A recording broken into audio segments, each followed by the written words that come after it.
Здравствуйте! Я сейчас хочу рассказать о панацее от кашля. Любого вида кашля, сухого, мокрого и любого, все, что с бронхами, со всем этим связано, коклюш, любые дыхательные воспаления, это все убирает солодка, корень солодки. Ну, на вид оно ничего интересного, вот такие резаные веточки.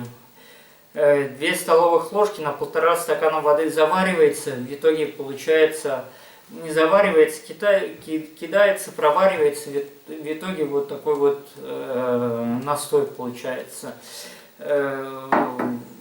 Можно несколько раз заваривать, но средство настолько уникальное, такие кашли выводят, такие просто с мокротой, со всем чем хотите.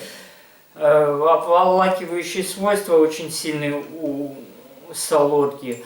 Поэтому, если вы переболели любым простудным заболеванием, если у вас есть какой-то кашель, стоп-кашель,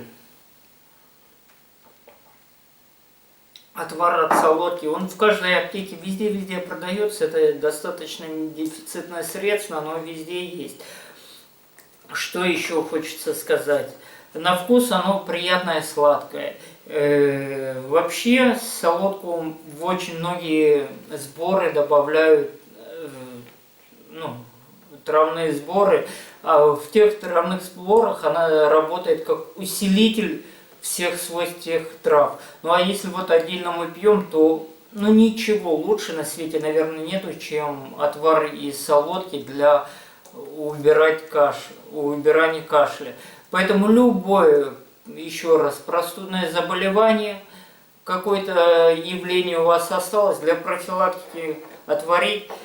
Кстати, после того, как отварили, использовали, раза 4 даже можно, на 4-й оно уже бледнее,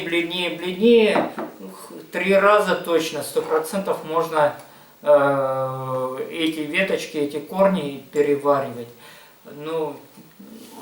Из экономии можно и 4-й, но уже 300% можно. Поэтому применяйте. Будьте здоровы, подписывайтесь на мой канал.